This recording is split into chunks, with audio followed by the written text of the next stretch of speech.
Good evening. Let's try that again. Nice to see you all here. Thank you all for coming out. My name is Nick Valla. I'm the Assistant Township Manager here from Middletown Township. I see a couple of familiar faces. It's good to see you all again. As I'm sure you guys are somewhat aware, tonight we are having our second public meeting of 3 talking about our multimodal improvement plan. And if you're like me, probably only a couple of years ago, you're probably thinking, well, what the heck does multimodal mean? We're really talking about increasing bikeability, walkability, access to public transportation, and trying to make our community a more multimodal neighborhood. And so here, and really this is pretty much the only you're going to hear from me tonight. I will be up here facilitating for anyone who's joining us via Zoom. But we have the team from Simone Collins here. They are the team leading this grant-funded planning project. Over here we have our principal, Bill Collins. We have our Nina Nardone, who is our project manager. We have Bryce Bruckner and Jeff Curry, who are also very important boots on the ground. So I'm going to turn it over to, I think, to Bill. And so they have a presentation just to kind of tell you about everything that they've learned in Middletown in the last couple months that they've been working here. And then we'll turn it over for some kind of Q&A and then starting to really get some feedback from you guys, which is ultimately why we have this meeting going on tonight. So thank you all for coming. Thank you, Nick. Good evening, folks. I'm not going to speak too long. I'm going to turn it over to the experts on our team. Just go through some introductions. This is the agenda for tonight. Not going to read it. We want to get through some of the technical information and then hear what you have to say, hear your thoughts and what you'd like to see. This is our team. Dawood Engineers and TMA Bucks are part of our team for this project. And this is our scope of work. And tonight we're at draft concepts. So we're going to be showing you a few early concepts. And with that, I'll turn it over to Anita.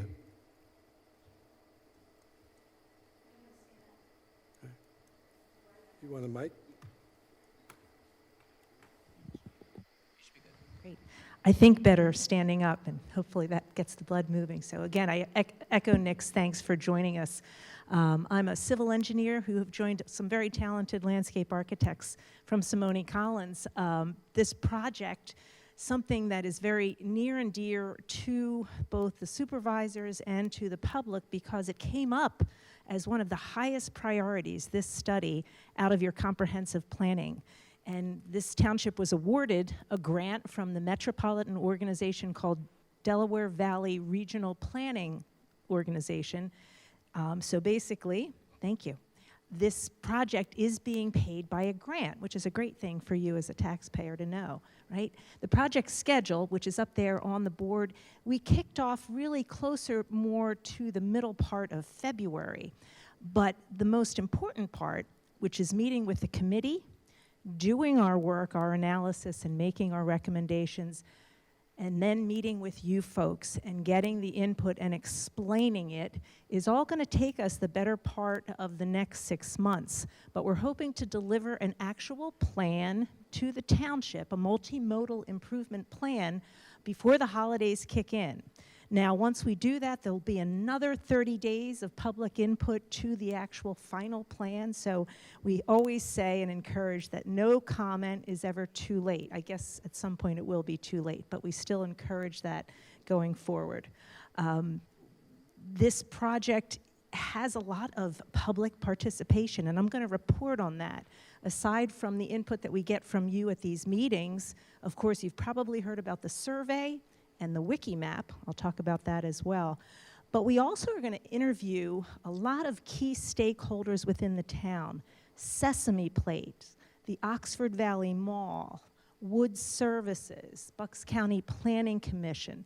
So all of a sudden, the picture of what Middletown is and what we want it to become becomes much clearer. You know, the puzzle pieces all start to come together. What we're going to show you tonight is our first start at analyzing and listening and the time we've spent driving through the things that we know about the township. So I compare it to a puzzle. You know how you always start with the border, right? I think we got the border down and we're starting to put those pieces in. So that's what we're going to talk about tonight. And like I said, the schedule will take us right through till December. Don't click too hard. The important part about data and what you're going to look at when you come up after this meeting and look at the map, it looks like a simple enough map, but the input there is from really important sources so that we have the most up-to-date and so that we can drive the township, but then also look at the data that's provided by these organizations. The DVRPC, like I mentioned, our Metropolitan Planning Organization. PASDA is the state system for data, contour elevation, water bodies, wetlands, everything you can imagine, which is a public, funded by your tax dollars and mine. PennDOT, there are 17 state PennDOT routes in Middletown Township, Bucks County, and then of course, all the planning that your neighbors have done. Falls Township and Lower Makefield, right? So we want to sort of match our work in with everything that's happening with our neighbors around us. Here's some of the projects that they've also already worked on that will affect Middletown. DVRPC has looked at Woodbourne Station, and you're going to hear a little bit more about that tonight. Langhorne Yardley Road, that very important project that PennDOT is underway with. All of these things are very informative because we want to make sure that we integrate what's been thought about before and catch projects that are coming up so that what we'd like to see for bike and ped connections makes it on plans that are really going to go to construction. So that's important work. There's lots of studies, like we said, that we are making sure we dot our I's and cross our T's, that we've listened to and we've looked at. And we also have very important design manuals. The plan that we are going to provide Middletown is not going to be something that you can take and construct from. That's probably a really important point to make at this point. We are going to take that map that you see over there, divide it into 10 or 12 smaller maps so that you can actually read and find where your streets are. But the lines and the symbols and the items that we're going to show on that map is not something that you can go out and build next week or next year. It has to be fully engineered, costed, bid. The township has to find the money to do it. So this is a very important first step. And it'll be a tool, we hope, for the next 15 years, because that's generally how long it's going to take to try to even think about completing all the improvements that we'd like to do. Who are we doing this project for? Absolutely everyone. And all of the groups that you see in front of you there, the pedestrians, those with active lifestyles who like to run, experienced cyclists, casual cyclists, most importantly, children, right? Because as we said at the very first meeting, for some of you who were here before, if you design for children and those abilities, then you pretty much taking care of where everybody would like to be to feel safe. Other users, I'm not sure, but maybe we do have some horseback riding trails in our township. Jeff, he would know, so absolutely. Bird watchers, skiers, right? So the whole gamut of people who would use ways of getting around and through Middletown Township. And really all abilities. And when I say that, I very much emphasize the fact that everything that we consider and consider sending on to final design has to be ADA, the Americans with Disability Act, compatible. No question about it. So all the users that we talk about, all ages and abilities, also includes people with disabilities, sight, hearing, physical disabilities. And as we all know, we could all go through periods of our life where we're disabled, right? That's not just one class of people. So all of those things go into our thinking. So even though you might not see specifically, that we have addressed every aspect that you might think needs to be addressed for ADA, please know that there's no way that this project can go forward to get funding unless it meets all of those design manuals for ADA accessibility as well. Public input. So I'm going to give you a summary of where we are on the public opinion survey. Raise your hand if you filled it out. You don't have to raise your hand, but It's really important. It is so important. It really is the guts of the information that we track here. We are so excited to report that when we met with the committee last Thursday evening, just 4 days ago, we had 72 responses. So somebody got busy getting the word out, so we really appreciate that. 101 responses to date. We're catching up. We would love to see in the order of 300, 400, 500 responses for a community with a population of 46,000 that Middletown is, just based on the experience we've had in many other communities as well. But they're great responses because people really put what they'd like to see. So we've just kind of grabbed a couple of them off there, and you can kind of see what things pop out. We see neighborhoods, we see destinations. I want to get from this place to this place, and we certainly put that all in our mix and check every single one of them. So you can kind of see how we got those responses. Like I said, from last Thursday to this morning, another 30 responses. Please, if we could ask your help, the committee for sure, and I know Nick and Stephanie and Simone Collins are thinking of other ways to sort of get the word out. But we would love to have your input on the public opinion survey. Just give you a little snapshot of where we stand. One of the questions, if you might remember, how comfortable do you feel walking in Middletown Township? So basically, the very uncomfortable and uncomfortable is about half of all the respondents. Biking, probably more feeling uncomfortable or very uncomfortable. This is very interesting because I will tell you that most of the written comments that I've gone through express an incredible desire to bike more in Middletown Township. Not that they don't want to walk as well. I think that it's equal, but truly what jumps out as me is there's a more interest in the biking, which is difficult. That is certainly a lot of factors are going to go into making people feel safe and comfortable on a bike from all those ages and abilities. And now the question about using transit. This really changed in the 30 responses because the never number really went up between last Thursday and today. Never is about 50%. Now here's the question. Is it never because they never could find a parking spot, or that whole area around Woodburn or Langhorne Station freaked people out so they wouldn't even consider it, right? We don't know that. If we can make safe, comfortable connections, would that number change? But this is very important information for us, and it is to tie it into studies that DVRPC has done with SEPTA to understand usage. Really difficult to get an idea since the pandemic, right? Absolutely none had used it during the pandemic, and we're still trying to make it come back. You have a question? This question is completely all of public transportation, so that would be bus and train. The next one was a question for motorists, and I give credit to Nick Valla here because we've used this question in other communities, and the question was, give your assessment of the statement. As a motorist, I would accept a slightly longer travel time if it meant a safer environment for pedestrians.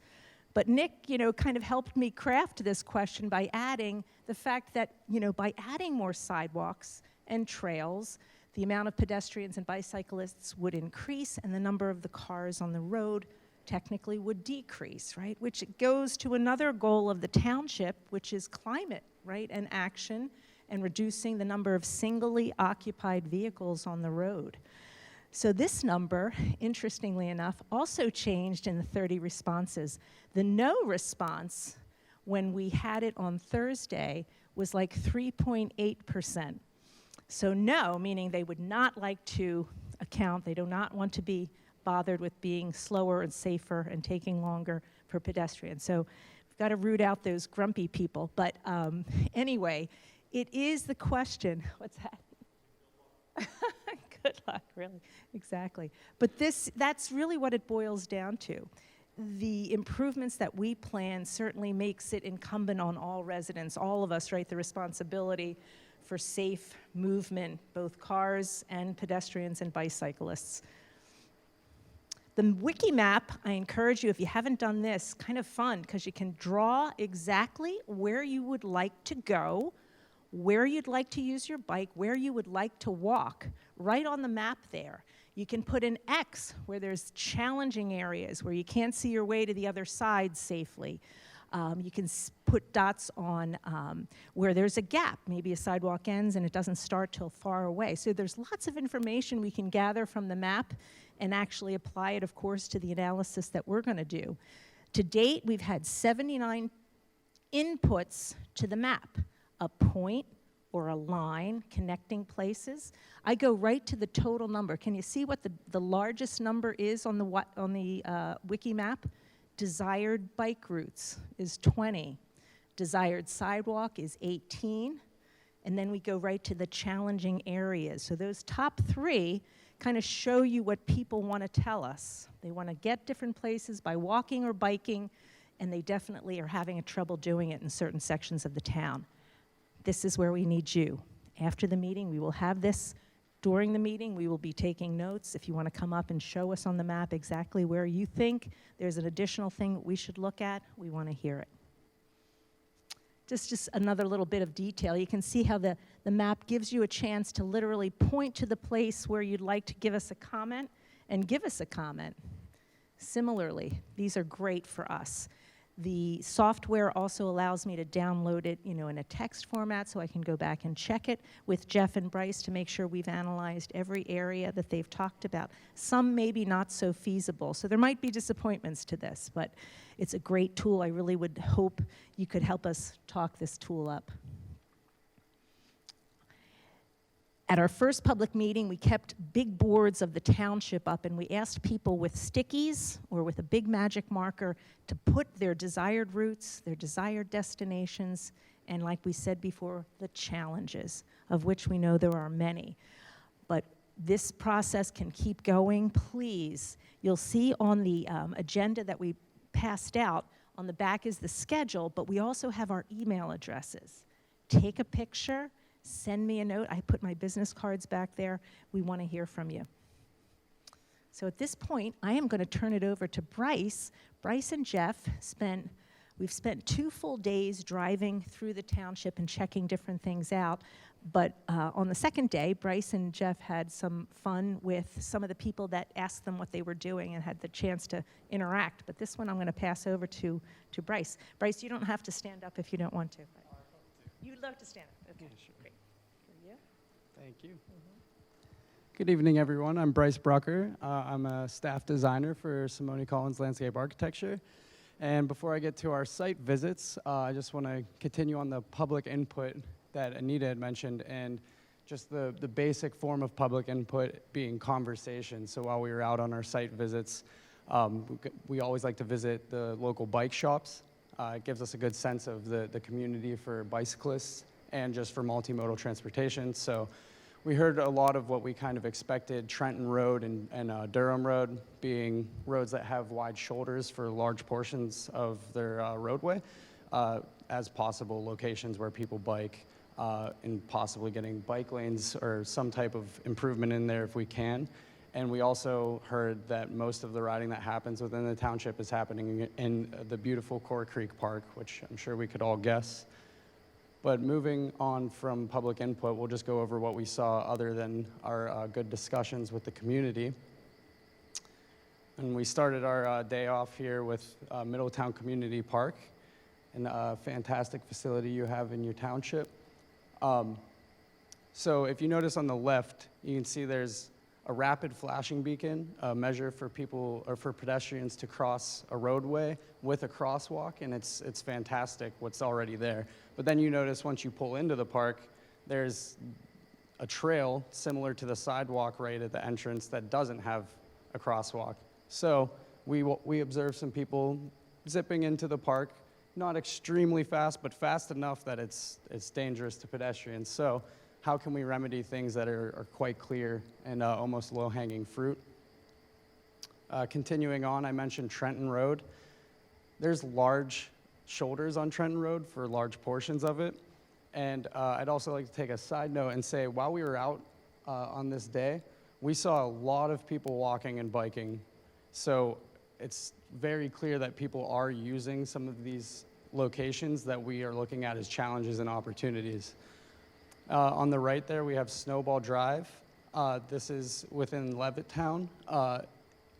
The double painted lines were originally added as a traffic calming measure, but we saw people using them as almost like a pseudo sidewalk. So is there any way we can get creative with these improvements and find the best locations for them?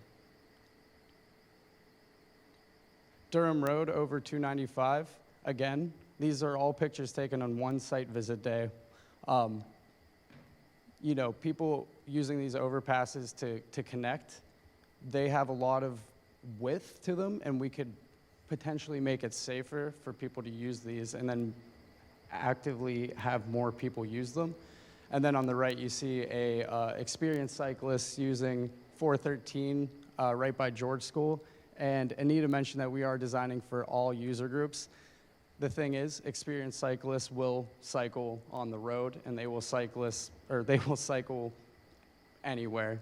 We design for everyone, but no matter what we do, experienced cyclists are going to go where they want. So we really want to hone in on designing for children and designing for pedestrian and cycle connections overall. On the left there is an example of something that the township has done fantastically to connect neighborhoods. This is also between Snowball Drive and Forsythia Drive. We actually got to see a little bit of wildlife on our site visit here. We saw a little snake on the rocks next to the abutment there. So that was a pretty fun little side quest, if you will. But this is something that breaks a barrier between residential areas that's simple and clear. So how can we do this more within the township? And on the right, we also found a much less structured bridge. And this is over by, Delaware Park, yes.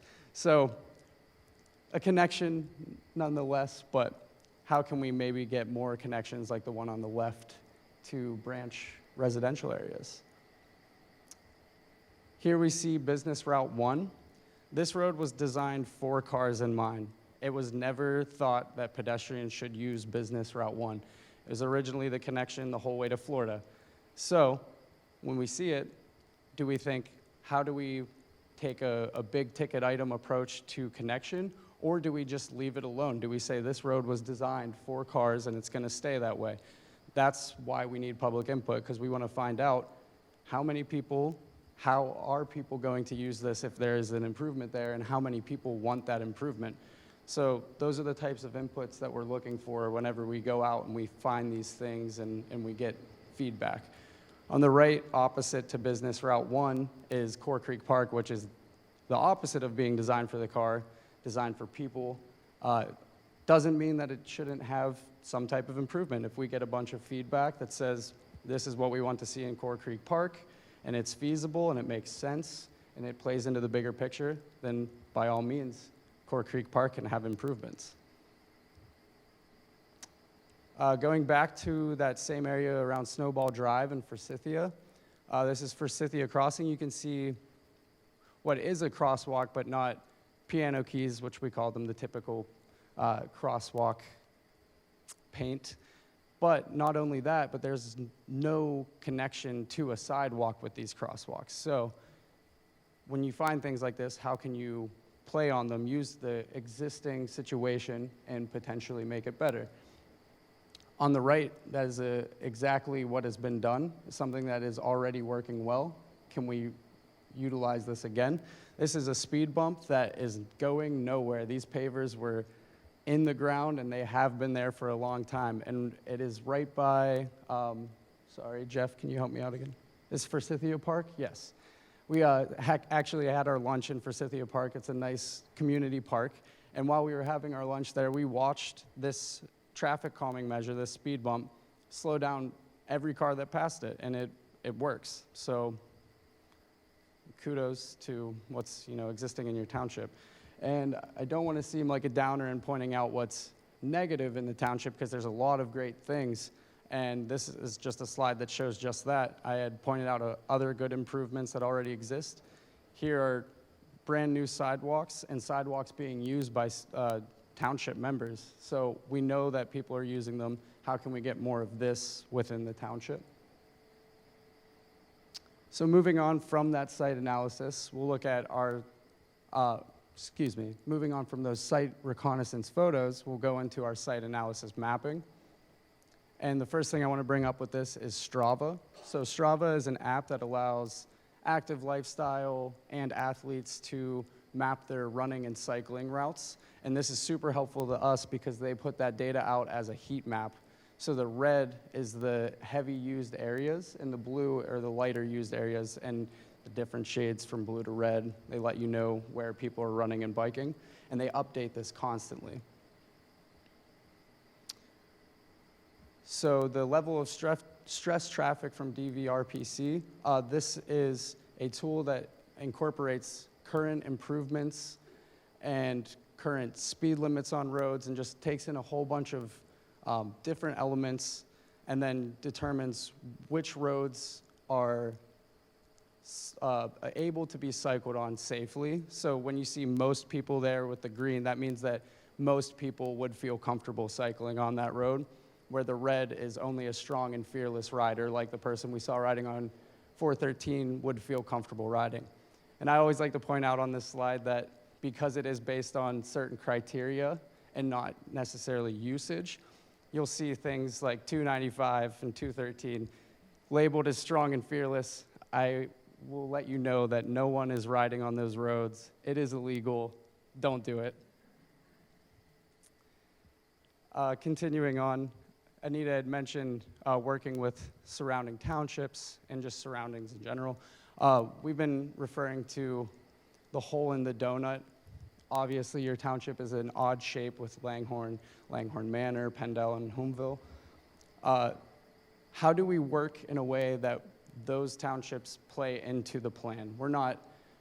In our scope is not part that we can design within those townships, but how can we make a plan that incorporates that relationship to make a more full plan? Moving on, barriers and barrier crossings. We know what the big barriers are, Route 1, everything we've talked about so far, but how do those play into the other factors of the township? It's not just roads in a township. There's residential areas. Levittown, other residential areas as well. It's not just Levittown. There's residential areas near the community park. There's residential areas near Core Creek, near St. Mary's. So we know that those barriers are breaking up where people live, but not only where people live, but where people learn. Schools, Cairn University, George School, the high schools, and also commercial areas where people want to go.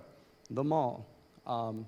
We know Oxford Valley Mall is a very popular destination. We know that the commercial areas in Middletown are popular destinations themselves, but we also know that these barriers are vehicular, and would people go to these areas on foot or bike if they could? And with that, breaking those barriers, we do with certain tools and certain improvements, and that's what Jeff will take you through right now. Thanks, Bryce. I'm Jeff. I'm the trails guy. I love to walk. I love to bike. I love to run. And I love when other people get to share my enthusiasm. And I also like to see communities become better at it, because we really have lost touch with these design principles that used to be. And it's ever evolving. But how are we going to do this? And this is where we start to introduce our toolbox. Our toolbox is evolving. What you see right here, right now, are just some of the tools that are going to come about through this project. This is what we have on that map, but I can guarantee it's going to grow because we already have evolving ideas. This project is constantly evolving, but you can see here that there's a lot listed in there. So let's take a look at one, the side path. The side path is a really neat design that has come about over the years, and the easiest way to think about it is an oversized sidewalk.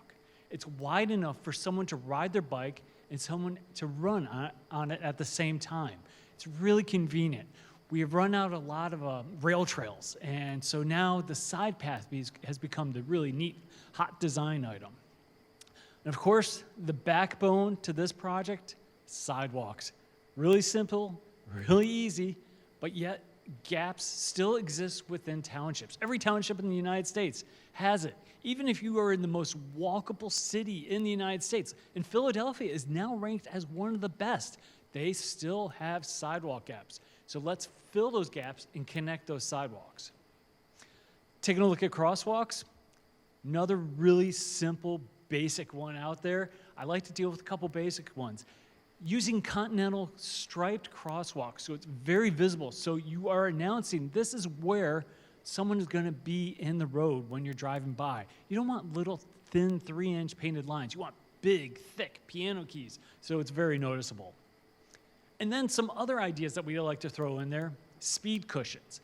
Speed cushions, when you look at it, you're like, oh, that's for cars. Yes, it is, but it's also for everyone else. It's a traffic calming device.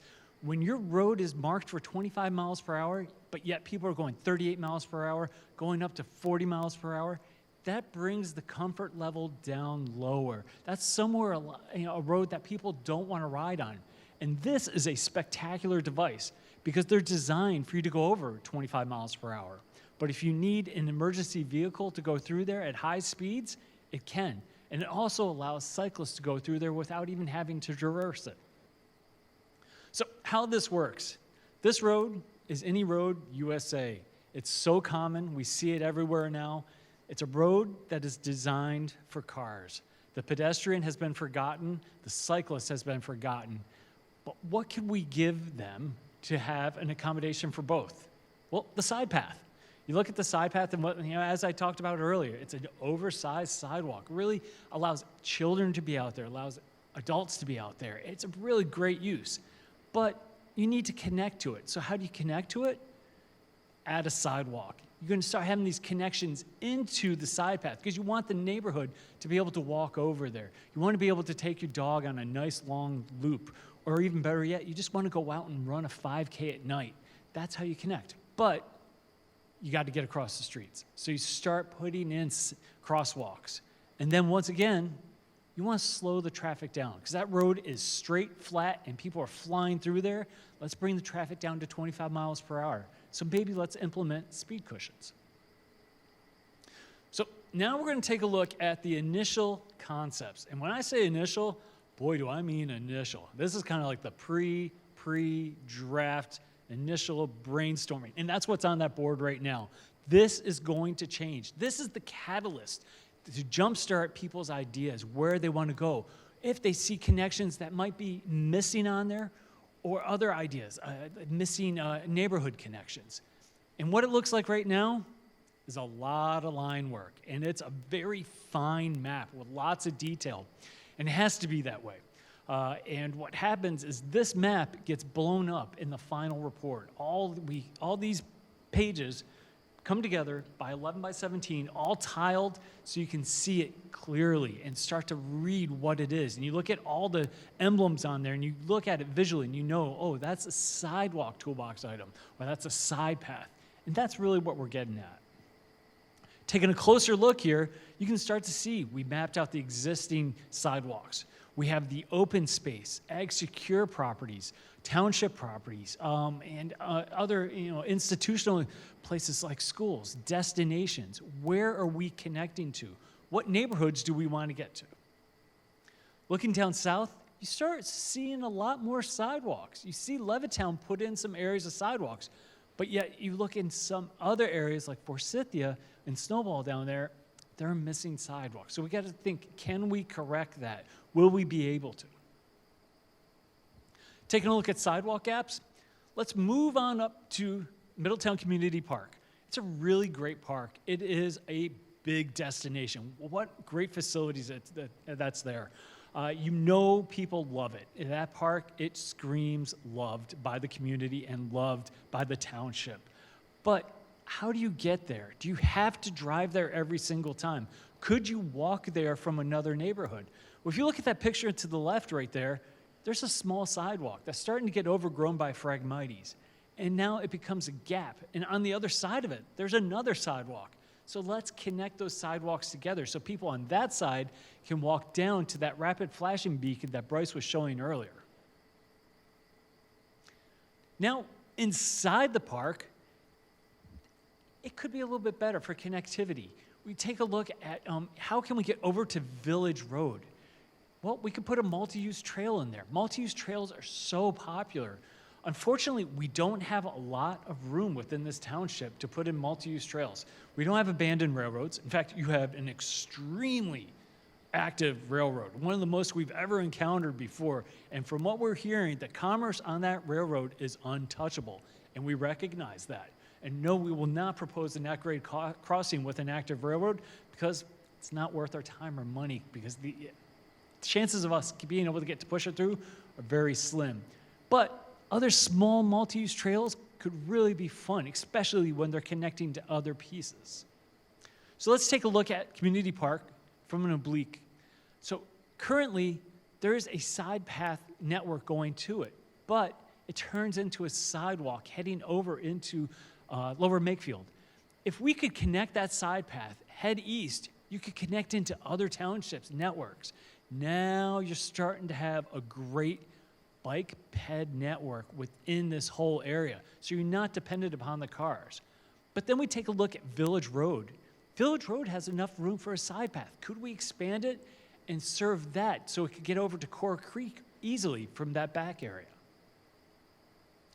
Now, I'm going to go over to Woodburn. Woodburn is one of these stations, one of the items that was specifically called out in the request for proposal. The township recognizes this station as being really tough to get to. And boy, is it ever. When you look at our barriers diagram and the analysis, you know what lies right smack dab between two barriers and another barrier? That station. It's really nestled in there, but we know people are getting to it. So we take a look. What could we do? Well, we have toolbox items in there. We have a pedestrian refuge island. We are going to realign and make a safe crossing for the station or for the railroad tracks. But let's take a little closer look with an oblique here. So one of the things we like to do is square up railroad track crossings. Why is that? Because if you hit a railroad track crossing on a cycle, on a bike, and you hit it wrong, you can slip on the rails. Or even worse, you can get your bike tires caught in it. If anyone knows the reference, it's called a Philly high five when you're on the trolley tracks. I've never done it, but Bryce recently has, and he's been inaugurated into it. I fear those days, and that's why I don't ride on trolley tracks ever, because I'm that scared of them. But what if we could get a side path connected into there? So we're going to head out of the station. You can see that the green line would be a side path. But then we hit a bridge. That bridge right now, it doesn't accommodate any space for a sidewalk or anything else. So unfortunately, we would have to put in a bridge. And we know bridges are expensive. They're not the cheapest item. Maybe if that bridge was slated to be reconstructed, if it is structurally insufficient, we can get the designers to expand upon it. If not, we'll just have a bridge put in there. But then we start heading north, and we get into one of the biggest issues within this township, and that's the barriers of the railroads. How do we do this? Well, we know it's not going to be easy. It's not going to be the most inexpensive fix ever, but we know there is a bottleneck. We talked to Bucks County. Bucks County, they shook their heads at it and said, oh, that is such a pain. We talked to the township. Everyone knows in the township staff that is just a backup, especially if there's a train coming in. The traffic nightmare that it becomes is, very, you can just see it. You can see the frustration in people's faces. And I'm sure everyone here knows that frustration. Right now, I wouldn't ride through it on my bike. I wouldn't run through it unless it was really early in the morning and I know there wasn't any traffic. So what could we do? Well, we could put a tunnel in there. Could it be a new tunnel for the traffic? A new tunnel for just bikes and runners and walkers? We don't know yet. This isn't that type of study where we're going to get super detailed. This is high-level thinking, trying to get those connections, and we know that is the barrier to overcome. But continuing past the station, where are you going to go? Well, could you get to Core Creek? And yeah, you can. We start seeing these connections. If we go through the orchards and we put in a multi-use trail behind there, and avoid the agricultural areas within that property and go right along their train tracks, you now have a quick connection over to the newly designed intersection that is going to be over Core Creek. So now you're going to be able to get to this from the station to Core Creek, and you're starting to connect to other neighborhoods. Well, let's not stop there. How are we going to go further? Can we go further north through Core Creek up north to the other areas of the township? The current bridge that's over that causeway, it's small. It does have a very minor pedestrian connection, but we know Bucks County is already dedicated to get better connections in there, and this year they are building the Core Creek Trail to the north. That is going to have a really fun deck that's going to go onto the water. Could we use something like this or a brand new bridge at the causeway? Potentially. Also like to take a note and say, well, let's go further east. Let's connect to other townships. Can we get to the Delaware Canal? The potential is there.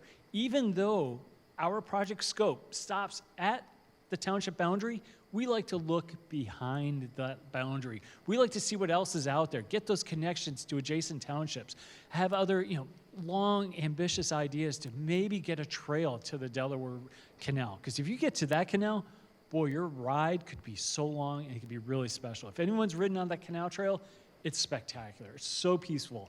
And that would be fun to be able to ride there instead of having to drive your bike over to those trailheads. So now, with all that talking, we're going to go into discussion. And what's going to happen, we're going to have two microphones. We're going to pass the microphone on there so the people online can hear your questions, and we're going to probably switch it all up who answers them. So anyone have a question? And I think what we'll do is we'll put this up at the podium and just have people come up to the mic if that works. Great. Yeah, wonderful. Good job, guys.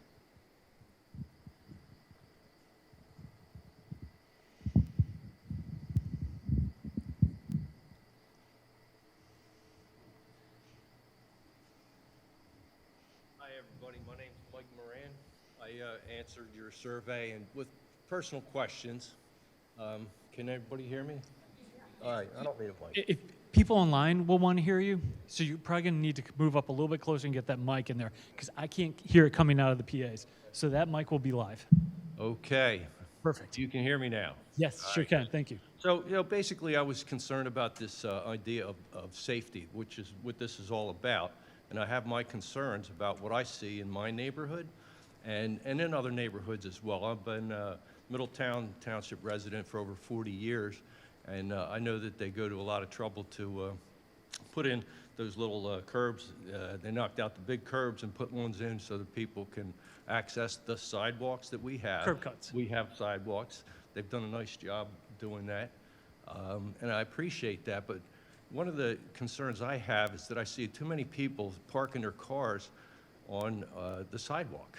They're too lazy. I don't know. Why don't they park in the street? Like, there's plenty of parking. I don't know if that's an issue that you guys handle, but it's a safety concern that I think should be brought up. It'd be like code enforcement kind of a thing, if I understand this right.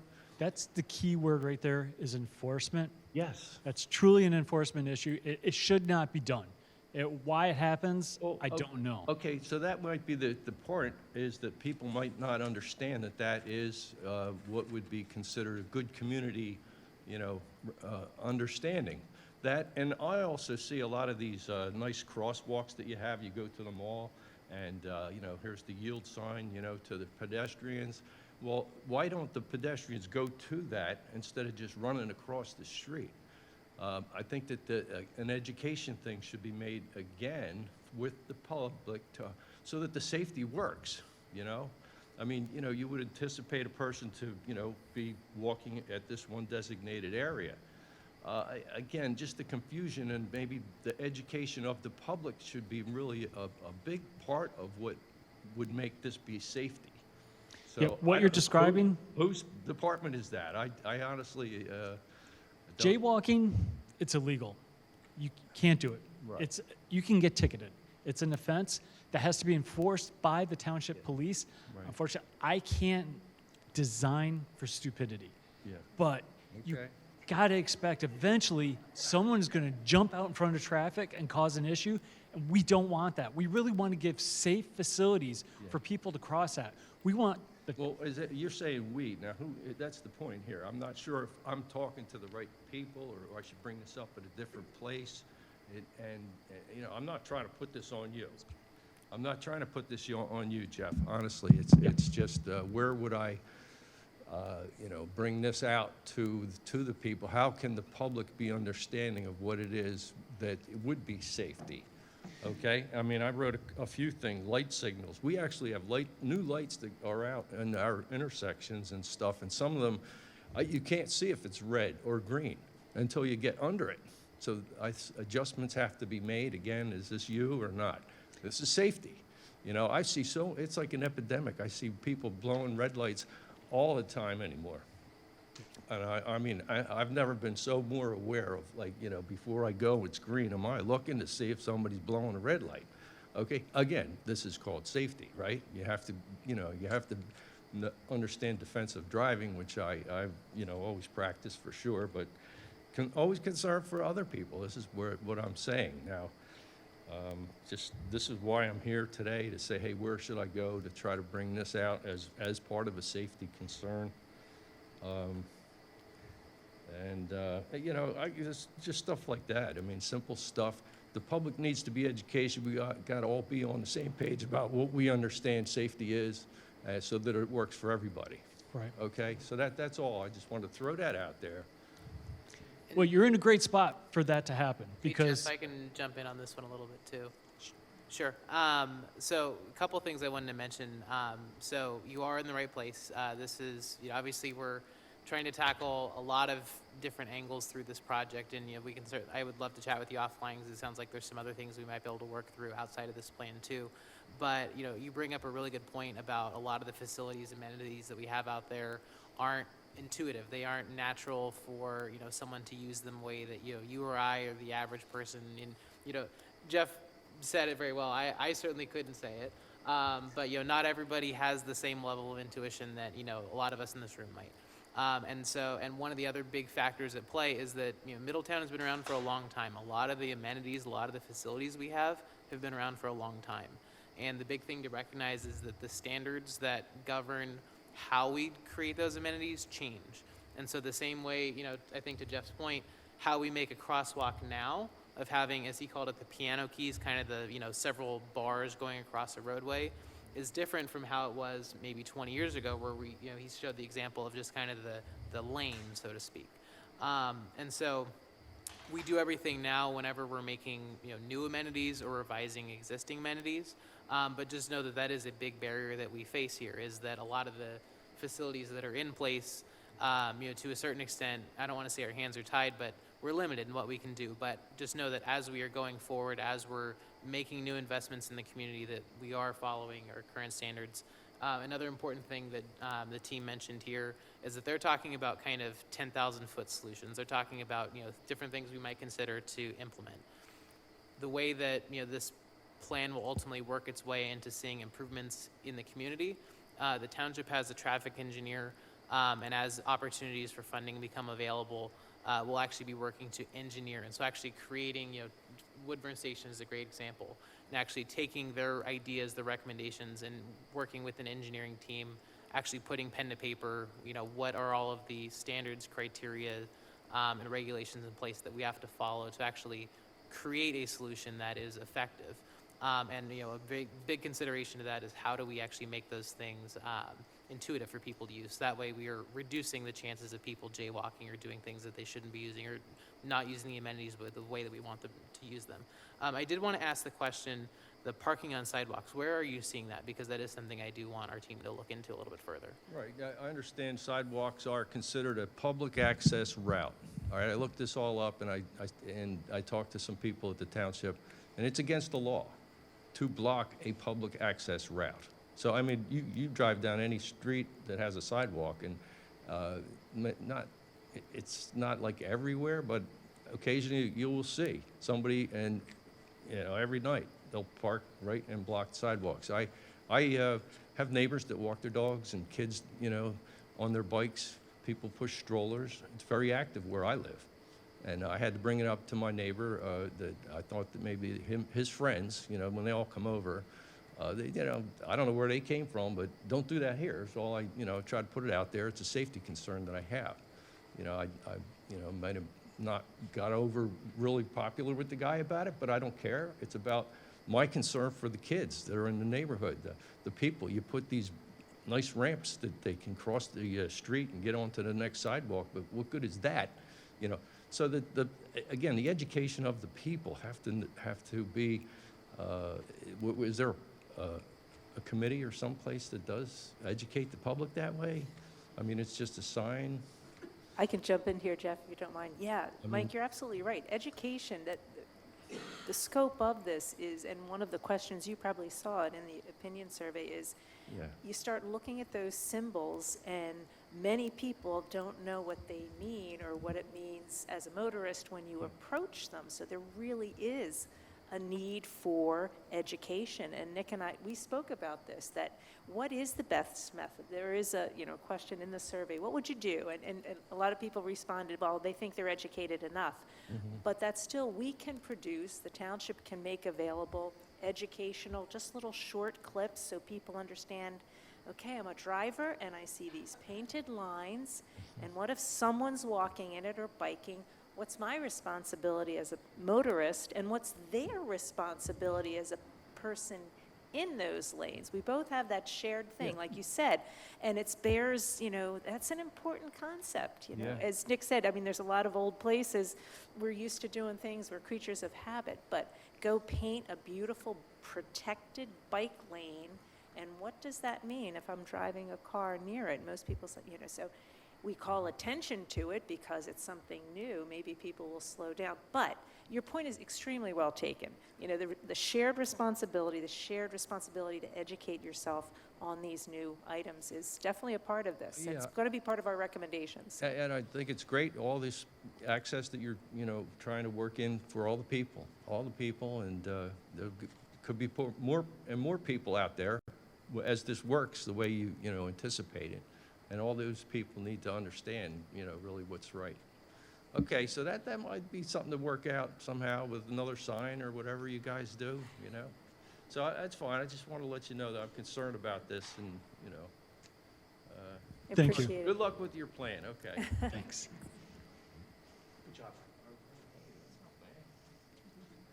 Hi, everyone. Tom Piacentino. I'm a member of the Planning Commission. So one of the things that we have emphasized recently with the comprehensive plan comes out is trying to fill in or create more sidewalk gaps. For years and years and years, the township did not hold people's feet to the fire to make them, when they put developments in, they took fee in lieu of it versus having the sidewalks built. And now we're trying to do the opposite and saying, we're not going to take the fees, you're going to put a sidewalk in, even if it goes nowhere. And then when the next person comes in with the property next to them, Could you actually explain fee in lieu of, because while I understand it, a lot of people don't. right. So they'll ask, a lot of times when a plan comes in front of us, they'll ask for a waiver. They'll ask for waivers for, say, curbs, sidewalks, and any other kind of road improvements.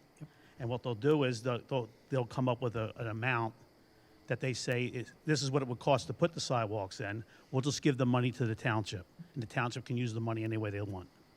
Perfect. Very well stated. So unfortunately, it wasn't made to put more sidewalks in over the years. I mean, that's water under the bridge now. So now we're trying to play catch up with this because of the comprehensive plan and trying to make this happen now. And we're getting some pushback from it because they're saying, well, the guy next to me didn't have to do it. Well, guess what? Now you do. So luckily, the township is proactive when it comes to that kind of thing and trying to get more sidewalks. What you call it, side path?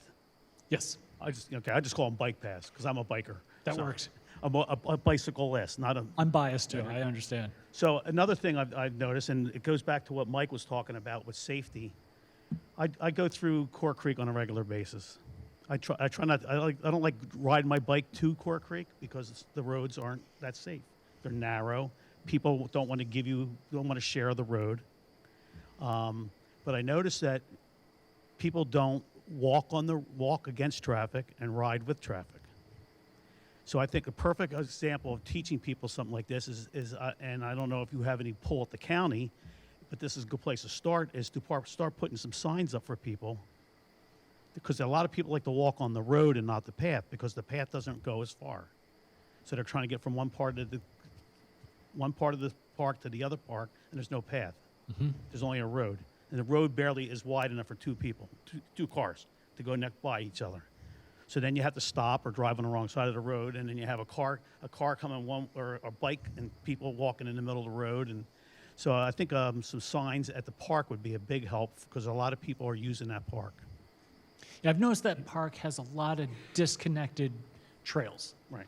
They get you to one destination, but it won't get you back to another one. No, you have to turn around on that path and go back to it. It doesn't go in a loop. Correct. There's So no we are loops. taking a look at And I that. understand that, they're putting that new path north of the lake Yes, sir. to bring in from that, and so that's a good start. And I know there's a lot of paths for off-road biking. Yeah, there are a lot of mountain bike trails in there. Mountain trail, but so if you know where they are, sometimes you can get where you want to go from point A to point B also. Yeah, that was actually one of the fun parts of that day is we had to go look at the mountain bike trails because there were a couple there that really, intrigued us. Could we utilize them?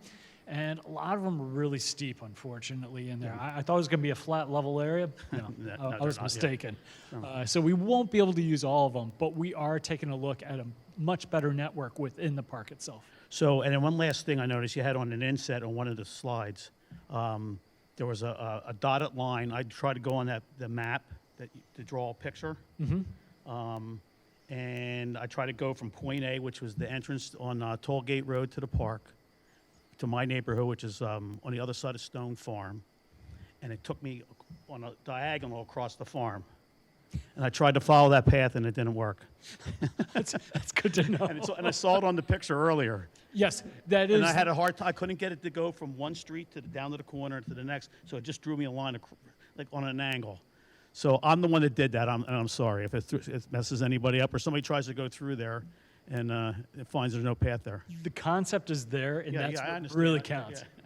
So well, thank you for your time. And like I said, we are trying on our end at the Planning Commission to try to That's wonderful news. get any pass or anything we can there. Okay? We do appreciate the Thank good you. fight. Thank you. Anyone else? Whoever gets there first. Hi, my name's Carolyn Mail. I live over on the other side of the donut hole in Windy Bush. And I'm excited to go home later and do the map and the survey because I have a whole host of issues with riding and walking over there on township roads. But one thing I did want to suggest, when you're looking at crosswalks, is better signage about yielding to pedestrians and crosswalks. And I know I've seen a lot of places where there's the sign with the people walking through, but like the education thing goes back to nobody knows what that really means, I think. So even if there's like the sign with the people walking and something underneath of it, I know there's sometimes the things in the middle of the road, and nobody looks at those either. So maybe something on the sign that says crosswalk yield to pedestrians is part of the planning process, maybe, I don't know, but it's just frustrating when you're trying to cross and they're supposed to yield, there's a sign there and they just, try to run you over. Yeah, that law relatively is new. Much like leaving 4 feet of space between a car Well, there's that and too, cyclists. yeah. That too is relatively new. So we have a whole new generation of kids who now have to know that and read it in the book. But then you get the old people like myself, and it was never in there. So it's a learned behavior. So signage does work. And having those big signs to say you have to yield to a pedestrian in the sidewalk, or even going as far as New Jersey, you have to stop, which is different language. It helps out. But yeah, that education is Well, and that whole needed. 4-foot thing, I mean, I was coming up Old Lincoln Highway from like down near the high school. Bravely now, because it's beautifully paved and most of it's got a very nice shoulder now, but there's a section that doesn't. And some guy was nice enough to wait behind me till the traffic the other way cleared so he could go all the way around me and give me the 4 feet. But most people don't do that either, but that's a whole other story. So, yeah. All I right. know that well. Thank you. You're welcome.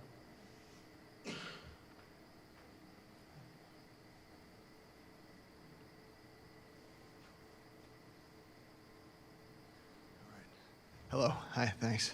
I was just curious about the process, I guess. Is this something that would be done you know, the improvements one project at a time? Like, you know, the township says we want to work on Woodburn Station, and then they go to your plans, or is this something like a 10-year comprehensive plan to make all these improvements in the It's a community? very simple answer. Okay, Money. yeah, And that's really what it boils down to. So we will have a lot of projects out there, and if there is a chance to get easy money, a grant that is just perfect for that, the township could go after it really soon and quick. Okay. And develop our plan further. You have to go into, you know, more refined design, and then you have to go into engineering. And Right. then you go into construction. So we're talking several years. I gotcha. It could take, you know, probably 3 years before you did something really big. right. But sidewalk apps, once you identify them, they're actually not that bad. If there's right of way, there's space for that sidewalk to be done, and there's a lot of voices being, you know, listened to that they would need this gap filled. Township could act upon it quickly. Okay. But really, it's all about the money that's available to build it. Okay, gotcha. All right, And thanks. Jeff, if I could embellish that a little bit too, you know, obviously that answer is no surprise to anybody here in the room, but the real kind of critical timing, this is a, you know, plan that's been in discussion for a couple of years now, but our timing is really impeccable, because as you guys have probably heard, you know, the federal infrastructure bill, which to a lot of us that kind of, you know, sounds like, okay, yeah, it's a lot of federal money that's gonna make improvements to infrastructure somewhere, and that doesn't really mean a whole lot to a lot of us, but plans like this actually give us a roadmap, no pun intended, but actually give us kind of some structured projects that we can actually pull out of this plan and say, we want to make this specific thing happen. And when federal and state agencies, because the money is going to come through both channels, when they're putting these funds out there in grant opportunities for places like Middletown Township to go after, there is a very specific set of criteria, and no two opportunities are written the same way. And so really our goal then, once this plan is adopted, is to pursue all of those grant dollars, especially it's coming in unprecedented amounts in the next couple of years. And really having this plan in place is going to allow us to identify, okay, what parts of this plan are lining up with which of the funding opportunities that are out there, so we can really position the township to really capitalize on all of those funds that are out there. Okay. So there'll be one big plan, and then you can look at certain aspects of it and say, this is where we want to try to go after funds initially and that kind of thing. Exactly. Okay, gotcha. Two things. This township is really good at finding money and acquiring money, and oftentimes you can match one grant to the other. And then what this plan will do is the toolbox that Jeff showed you will have costs attached to types of improvements, so that the township can pick what they want. They'll have an accurate cost estimate upon which to base an application. Right. Okay, great. Thank you. Yeah. Thanks, everybody. Thank you. Any other questions? All right. Hey, my name's Patrick Doherty. I live on the left side of the donut over here. And given the time frame of these projects, I know we have some improvements going on from PA DOT on Route 1 in terms of closing off some of the exits from the access ramp, and I'm concerned about some increased traffic in that area. Have you been looking at what might change versus what just the current information is, both on traffic pattern and how PA DOT's plans could change the pedestrian traffic over there? Fortunately, we don't know. We don't know what the current plans are. We're trying to get those plans ourselves to see how we can maybe jump onto the areas that they are developing. There could be right-of-way that we could utilize. We aren't really doing traffic engineering. That is that side of the project and really not part of ours. So that would, turn into a traffic calming study. So we kind of look into that stuff, but really that's part of the Route 1. I guess more specifically, like the road I'm off of, Humeville Road, very narrow. What no road was that? Humeville Road, Okay, thank you. very narrow, no sidewalks. There's not even a shoulder you can really get up there. Like if you had a stroller or whatever, you can't really push it down there at all. So I'm worried that when they close some of those access lanes, they're going to have more traffic down that road there and more pedestrian safety related to that, especially since the Chamonix High School is not far from there. I think a few of the parks over there, Firefighters Park and one of the other ones too. So more just in that context. Yeah, unfortunately, we really can't answer that, with this type of project, because that's a whole nother project, that parallel to this, but not a part of. Okay. And if I could speak to that a little bit more, so as you, sounds like you're pretty well aware of the PennDOT's project going on right there. We are waiting for the latest iteration of the plans from PennDOT for, that's the phase 3 of the larger improvements that are going on. And once those plans are made available to us, Middletown, as well as some of the boroughs, have been advocating for, you know, those plans to be made public, and for there to be kind of a public comment and discussion period, which the township is ready to facilitate. And so I think some of the questions specific to PennDOT's project would definitely be appropriate for that meeting. But as it pertains to this discussion, one of the ideas, and I say ideas because it's still very preliminary, one of the ideas that PennDOT has basically given to the township to think about or to give feedback on was, as they're reconfiguring Route 1, there is a potential, as you suggested, you know, the access roads on one or both directions to certain extents might be reduced or shut off. As to Jeff's point, there is going to be some additional or some space there that's currently taken up by those access roads. And PennDOT has said, would the township be interested in a multi-use trail on, you know, alongside or paralleling parts of Route 1 in that area? And the Board of Supervisors, this is going back probably about most of a year now, basically said, in concept, yes, that would be something we support. But like I said, specific kind of traffic-specific questions for that project, I would definitely encourage you to get in touch with us as that plan meeting happens with PennDOT in the future. Thank you very much. Thank you. Another quick question. Come on back up. I want to mention this before. You brought up rails to trails earlier. So is there anything on your radar about the Newtown line and a possible radar? connection to the Newtown line? So on the backside of George School, there's a trail, there's a railroad that went out of the middle of Newtown, goes through Northampton. In Upper Southampton, it's already built. It's already built into the city. Correct. Through Huntington Valley. It hooks up with the Pennypacker trails and all that. So I don't know if that's anything that you have on your map right now. I know it's like right on the outskirts of it, but it is a possibility of something to look forward to if they ever get this far with that trail. 100% on our radar. It's been in all the planning documents. It's been planned for so long. Right. Again, it's about the money. Yeah, and I'm all smiles for Yeah, it. yeah, Personally, so am I. think Yeah. It's going to be phenomenal. We are going to be talking to, I think, is the George School on our list? Or? George School is not technically on On our our list? list, but yeah. So they control that back area. That back side of it. There's a Right. bridge back there that goes over the creek. That's the railroad bridge. Correct. And that would be the only point within the township to gain access.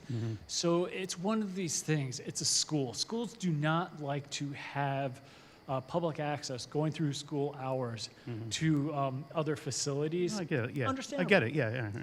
So we haven't really planned for anything back there other than, you know, saying that's where the trail is going to be, because that's where the rail trail is. And how would you connect to it? And odds are you're going to have to connect to it with outside of the township boundaries, but not too far away. Or along the bypass. Correct. Like right along the bypass. Excuse me? Well, there's a pedestrian bridge over the bypass now for the school, but there's a possibility of maybe the rail to trail path will be going under the bypass. Correct. Yep. There is that along space. along the George School property of the bypass. Yeah. Which is technically, I know it's a liability thing for them, and I get all that, you know, but it's just something, I didn't know if it was on your radar or not, because that Yes. would be a major score if it ever got into Newtown Borough. Yeah, that's been on my radar Yeah. long before this project. Okay, thank you. Thank you.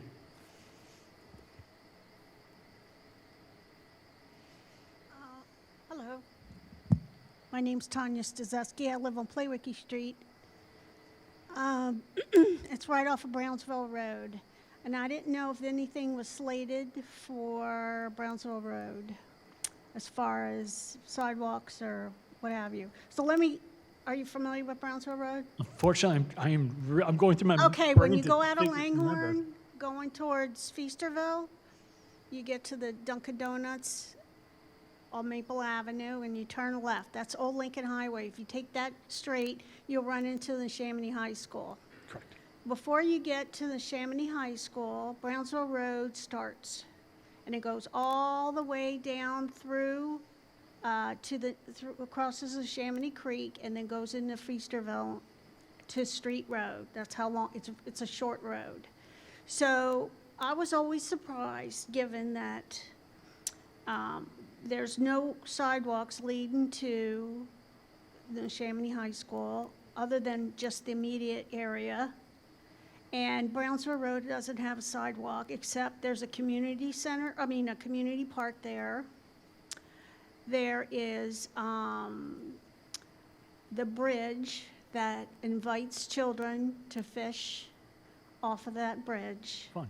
And there's no room, Not fun. no.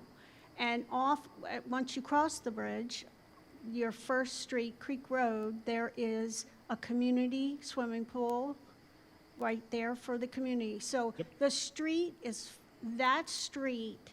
is full of little micro communities. And to watch the children walk down it's scary. And if you continue past up the hill, you run into Tawanka. Now, Tawanka's got sidewalks right there in the immediate area, but you can't walk from Tawanka up to Neshaminy High School without risking your life. This is really good input. And as we were saying earlier, we love this type of detail. We love to hear what the community wants.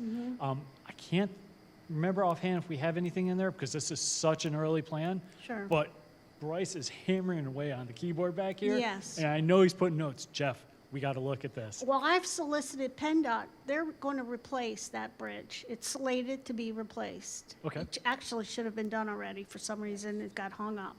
So I solicited Frank Ferry's office, and the assistant told me that she talked to PennDOT, and they're not going to widen. I just asked for one side to be wider for people to.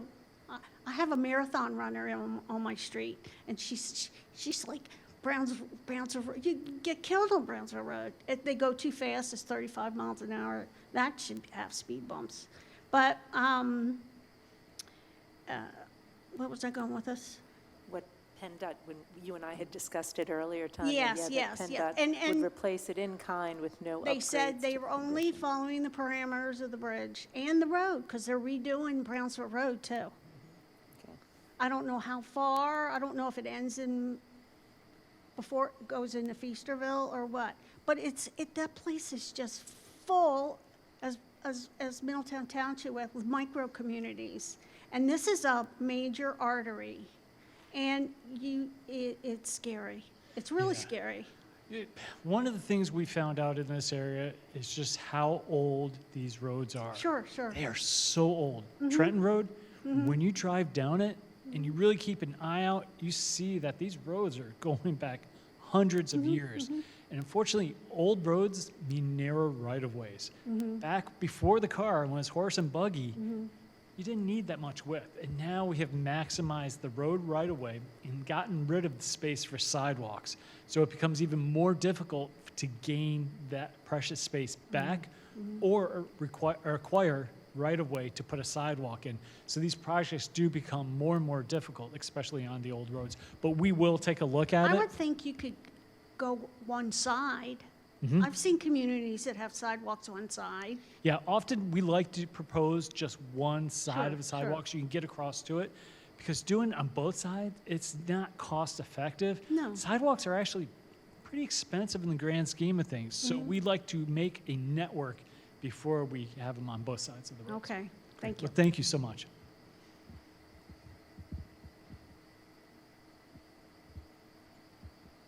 Hi, my name is Elizabeth Burback, and I think I have a pretty good segue. I'm in one of those micro communities that is sandwiched in between Brownsville Road and Maple Avenue.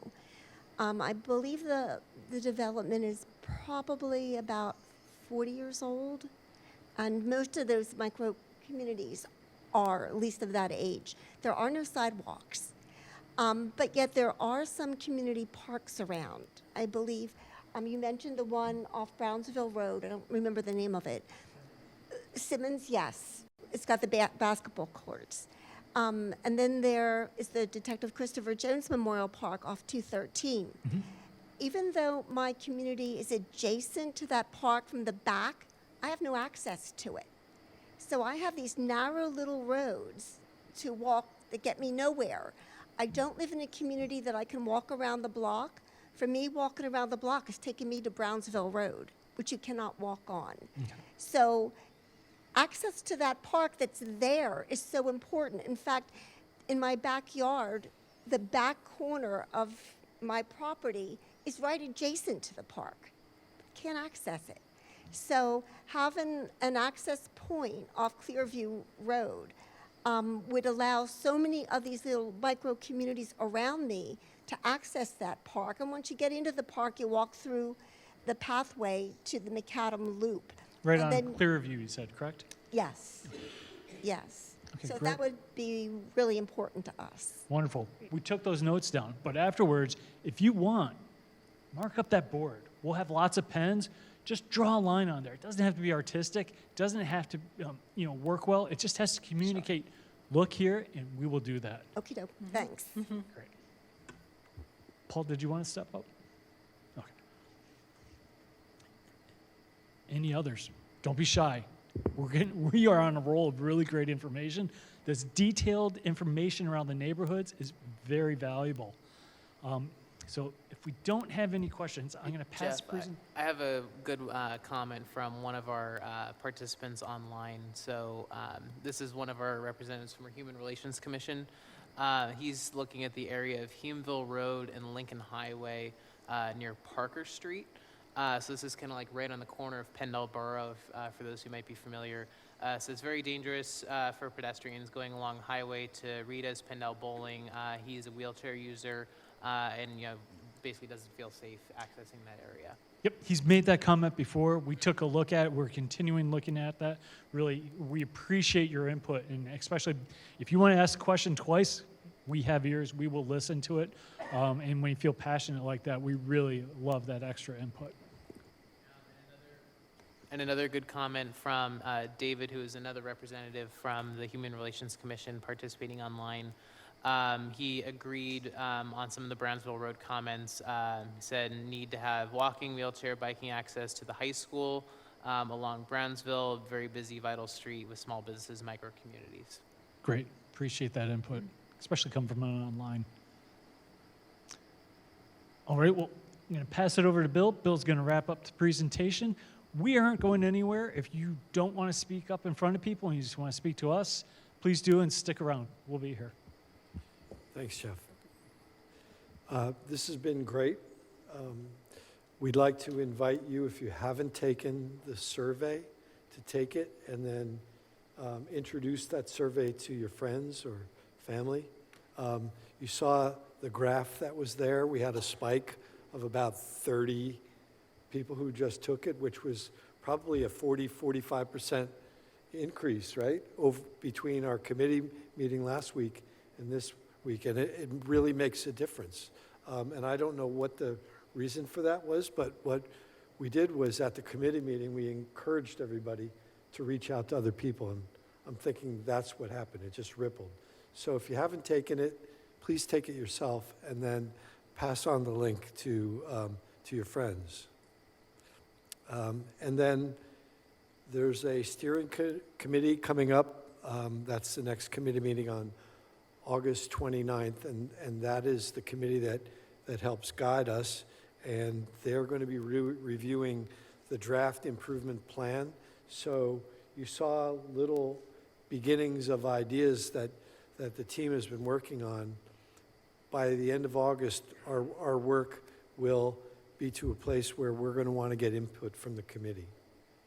And then we'll take that input and come back.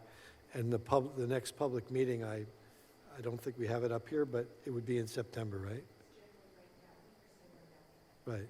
So that'll be, a notification will go out about that meeting. And in the meantime, we're continuing with the key person interviews, and we have meetings with the agencies coming up, SEPTA and PennDOT. I'm sorry, Bill. Yeah, September 30th is the next public meeting.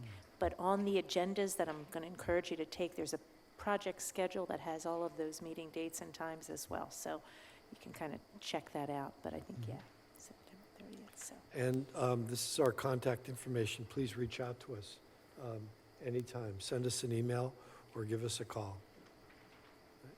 And with that, thank you again. This has been very, very helpful.